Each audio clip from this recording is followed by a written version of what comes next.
Another episode of the series is we look at the so-called underground cities of Turkey. This is quite a famous phenomenon in Turkey, that there are huge cities. They look like ant farms on an enormous scale that are dug out under the earth. Hundreds and hundreds of rooms.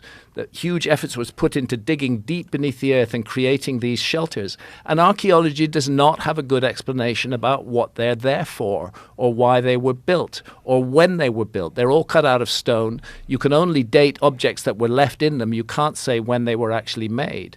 What makes sense of those underground cities to me is that they were built as places of refuge that people could go into during an episode of meteor bombardment during the Younger Dryas, because there wasn't just the one 12,800 years ago. There were multiple episodes over the next 1,200 years. It makes sense that these underground cities were built as places of shelter, not as places to hide from an invading army. The last place you want to go if you have an invading army is to go hide underground. All they have to do is block up the entrances. They don't even have to fight you, you know. But if you're dealing with a periodic event which will be over in a couple of weeks, they're great places to retreat into. The evidence is all around us, all around the world. And that's why I've made this series, because I want to show people that it's not just a single thing. There's a huge story here. When they date objects that they find in these underground cities, what are the dates they find? The oldest, they actually have no idea. They were used by Christians. They were used by Muslims. They were used back in 2,000 plus years ago, as homes in some cases. There's some evidence that they going back 2,800 years, but it's all from objects found inside them, and those objects don't tell us when the original work of cutting out these enormous structures, and it took an enormous will to create them. There's not just one. There's dozens of them. Can we find those, Jimmy? I'm sorry, Randall. You got the pass the sacred cord. Or maybe you could find them. Yeah, I could. Derinkuyu, for example. What's the name of the place? Derinkuyu. Got it right there. What's the oldest objects they find in there? 2,800 years plus. Whoa, look at this. Let's cross-section is just amazing.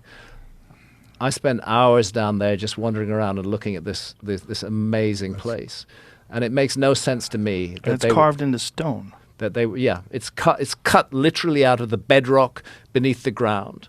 There you can see a cross-section on the left there. Far left. Yeah. Wow. You know, these are a huge mystery.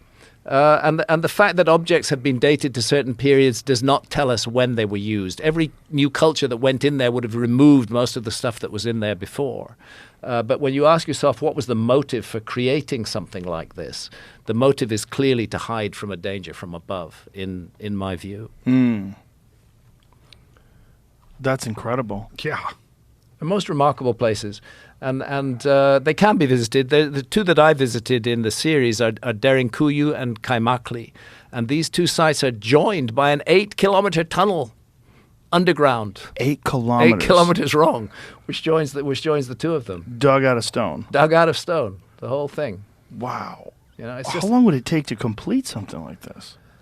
Well, it would take a very long time indeed. That's all I can say. Nobody's really done the calculations, but and that one shows a vent to the sky. Yep, they have vents. They have vents to the sky to allow air to come in. But you have to consider if you've got 10 or 15,000 people in there, they can't really stay in there much longer than about 2 or 3 weeks, which is about the time it takes to pass through the torrid meteor stream. Otherwise, you're going to get a huge amount of human refuse built up inside these. They're going to become inhospitable places. But if they're only to be used for 2 weeks at a time, then they're fine. They have air vents. They have water. They're incredibly well thought out. There's water in there, or they store water in there? They store water in there, yeah. Wow. And down below it, you drill deeper and you that. come to wells. That's incredible. Look at the sophistication of the construction, too. Yeah. So we're looking at a series of mysteries that are unexplained by archaeology, or that are explained in unsatisfactory ways. And what I've tried to do is to offer alternative explanations that make some kind of sense of the anomalies that we're looking at. There are just too many anomalies that are not explained by the mainstream theory. And that's when you get a paradigm shift, when you get to the point where the mainstream theory just won't explain stuff anymore. Just like Clovis first eventually had to be thrown out by American archaeologists. They just couldn't keep on with that fantasy any longer because the evidence spoke to a human presence far older than 13,000 years ago. It's beginning to happen now with the Younger Dryas impact and the events of the Younger Dryas. But